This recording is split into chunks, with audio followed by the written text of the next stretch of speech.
Mari kita satu dalam doa. Mari kita berdoa.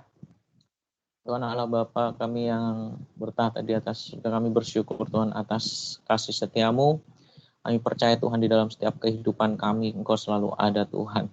Termasuk di saat-saat hari ini, khususnya anak-anak 12, baik IPA, IPS, Tuhan mempersiapkan diri mereka dalam ujian sekolah. Kami percaya Tuhan juga pasti akan tuntun dalam setiap kehidupan mereka, pergumulan mereka. Kiranya Tuhan pagi hari ini kuatkan dengan firman yang akan didengar. Kiranya kami semua tunduk di dalam otoritas firman-Mu untuk kami selalu taat. Dan kami percaya ketika kami taat, Tuhan, kami akan melihat keindahan dari setiap ketaatan kami, Tuhan, di dalam Engkau, Tuhan. Terima kasih, kami serahkan perenungan devosi grade 12 pada pagi hari ini. Di dalam nama Tuhan Yesus, haleluya. Amin. Oke, selamat pagi kelas 12. Bisa mendengar suara saya? Selamat pagi, Pak. Ya. Oke, Bang. Oke. Ya. Share screen saya sudah terlihat video. Sudah, Pak. Sudah, Pak. Oke. Ya, jadi saya pada pagi hari ini ingin menyampaikan tentang iman ya. Saya sangat terberkati sekali di dalam minggu-minggu ini tentang iman di dalam Tuhan. Ya. Pengertian iman itu ada di Ibrani 11 ayat 1. Saya minta tolong Putri Alit bisa minta tolong bacakan, Putri Alit.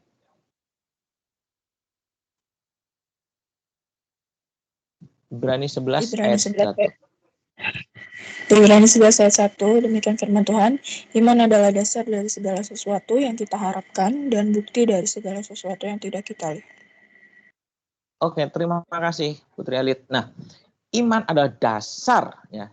Saya ulangi lagi ya, iman adalah dasar dari segala sesuatu yang kita harapkan dan bukti dari sesuatu yang kita tidak lihat.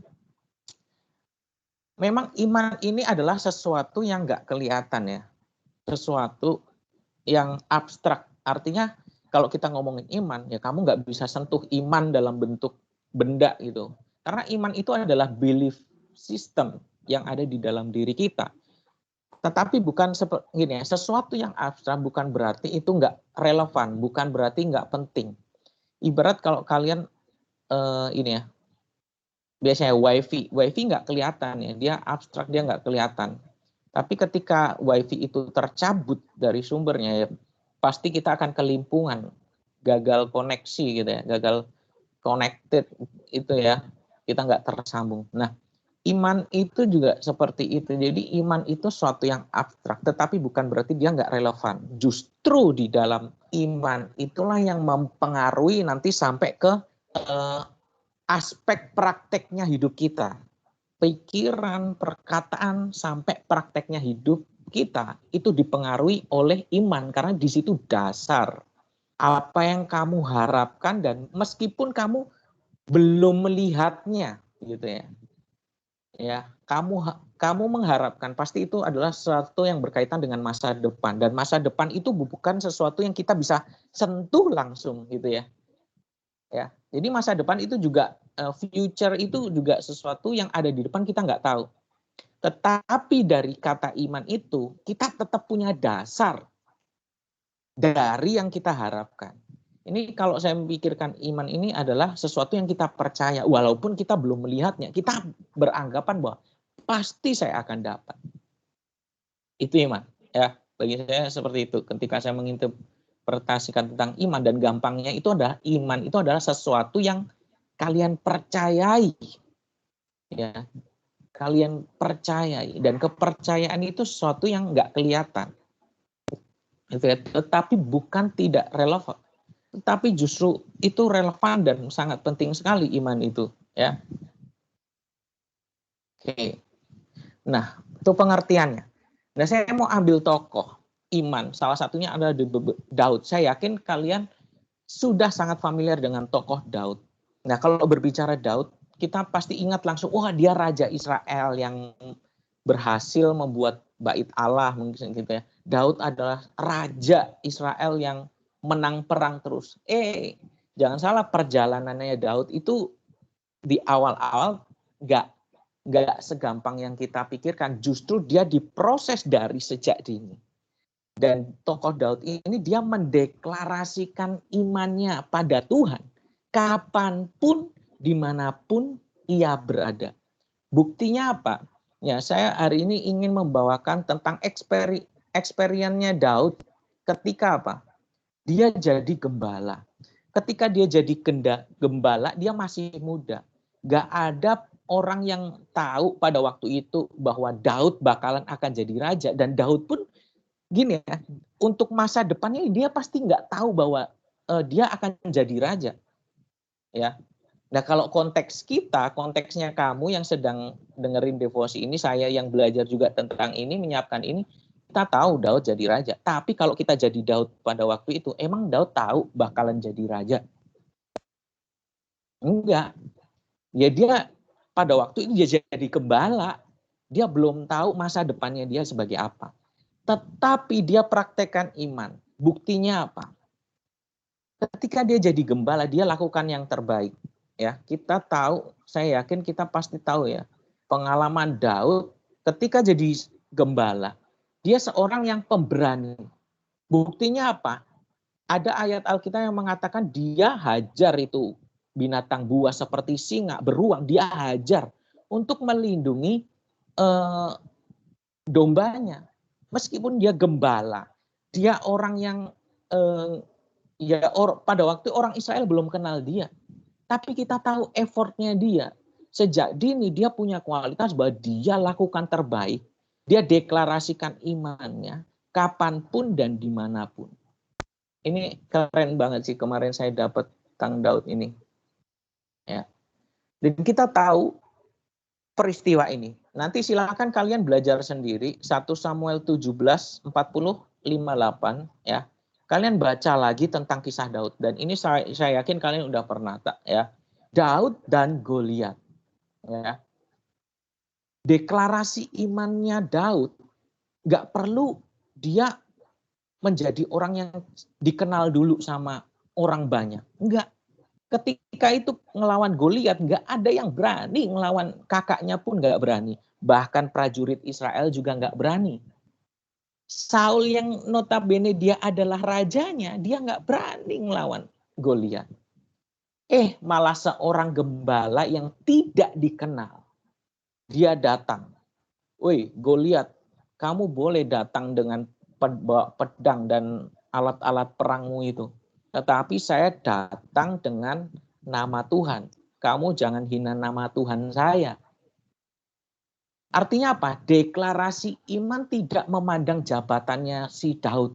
Daud seorang gembala, sedangkan kakak-kakaknya prajurit yang terlatih. Tapi ternyata deklarasi iman itu nggak mandang jabatan.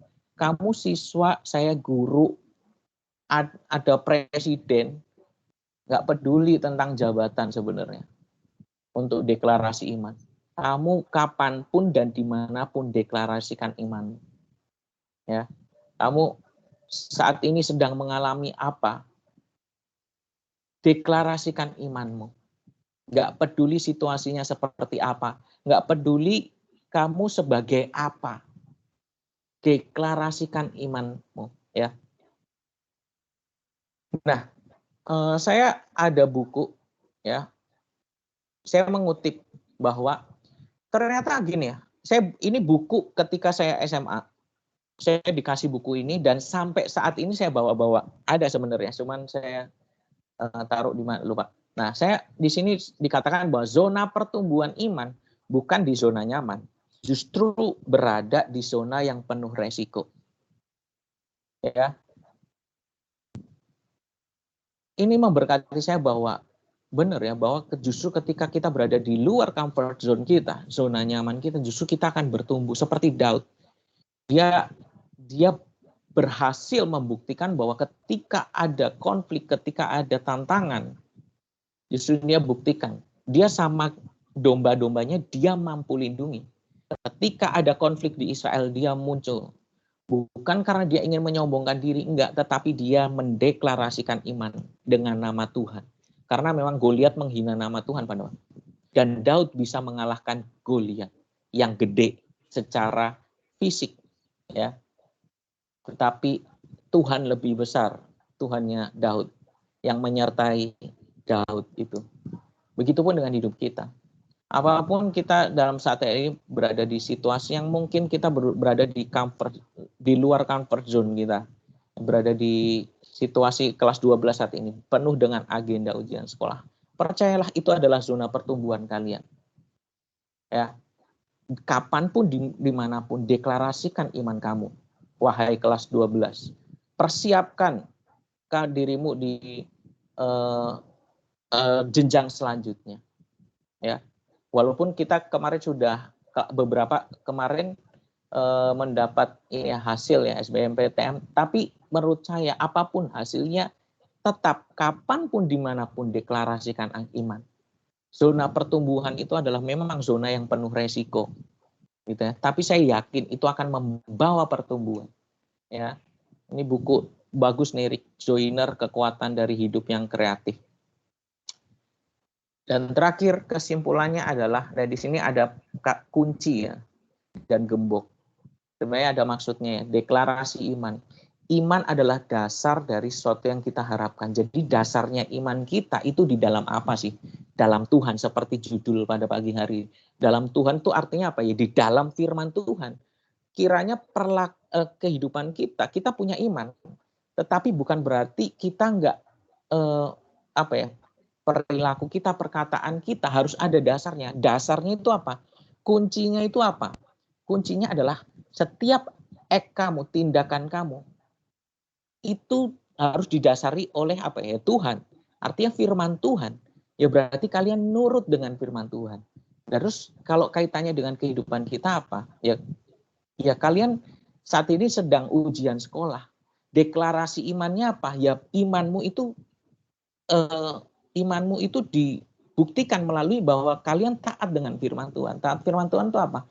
Kerjakan, lakukan, dan kalian tetap di dalam hati kalian.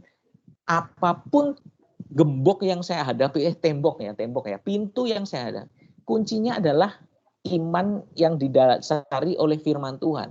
Ketika kalian punya kunci ini, saya yakin gembok itu akan dibuka, pintu akan dibuka, apapun akan dibukakan. Saya percaya itu. Di dalam kehidupan kalian kelas 12, persiapan US dan jenjang selanjutnya, kalian jangan takut. Deklarasikan iman seperti Daud mengalahkan Goliat. Kalian juga adalah Daud zaman kini, ya zaman now, gitu ya. Kalian deklarasikan imanmu sejak dini, kapanpun dan dimanapun. Ya, iman itu bagaikan kunci. Jangan kehilangan kunci. Ya, kemarin kami dapat devosi guru bersama gitu ya. Bukan devosi guru sih, retreat gitu ya. Di situ ada salah satu yang bagus sekali, yaitu perenungan jangan sampai kehilangan kunci. Nah, kunci itu kayak pengharapan kita tuh ditaruh di kunci. Bener nggak? Ya, untuk membuka pintu. Nah, kalau kunci itu hilang, rempong kita. Ya nggak? Nah, kunci itu ibaratkan firman Tuhan yang kalian pegang. Firman Tuhan, dan di situ kalian dasarkan iman kalian di situ. Pengharapan kalian tuh di situ. Meskipun kalian belum melihat bahwa masa depan kalian itu gimana, tapi dasarkan di situ. Tuhan udah pegang kok masa depan kalian. Kiranya ini menjadi kekuatan buat kita semua. Ya, saya juga secara pribadi gitu. Saya juga belajar dari ini bahwa kita nggak perlu takut dengan apa yang akan terjadi depan. Dia akan memegang future kamu. Tuhan akan pegang masa depan kamu. Ya, kira-kira kita diberkati melalui firman Tuhan pada pagi hari. Mari kita berdoa. Tuhan Yesus, terima kasih atas firman-Mu tentang iman. Kiranya kami mau mendeklarasikan iman dalam kehidupan kami. Tuhan, kami tahu kami terbatas, tapi apapun yang kami hadapi, rintangan apapun, Tuhan sudah memegang masa depan kami. Kami tidak perlu takut. Kami ini tinggal memegang kuncinya, yaitu adalah firman Tuhan. Kuncinya juga adalah Engkau sendiri, Tuhan. Ingatkan kami dalam kehidupan kami, khususnya 12 IPA dan IPS untuk menyelesaikan ujian sekolah dan persiapan nanti dia jenjang selanjutnya. Percaya Tuhan juga sudah memegang anak-anak-Mu di dalam Tuhan. Masa depan yang indah, yang penuh harapan Tuhan sudah persiapkan. Terpujilah nama-Mu. Dalam nama Tuhan Yesus kami berdoa, syukur, haleluya, amin. Oke, demikian yang bisa saya sampaikan. Ada pengumuman, Bu Renita? Tidak ada ya. Terus semangat untuk persiapan US ini. Jangan sampai waktu berlalu dengan sia-sia. Seperti itu, Pak. Oke, terima kasih. Kalau begitu, semangat dalam menjalankan aktivitas. Ya, kerjakan setiap sesuai jadwalnya. Lakukan yang terbaik dan juga bersama teman-teman kelompok ya kalau itu proyek kelompok. Oke, God bless you. Selamat pagi. Makasih Pak, makasih Bu. Terima kasih, Pak. Terima kasih Bu. Makasih, Pak. Hmm, Makasih Pak, makasih. yuk.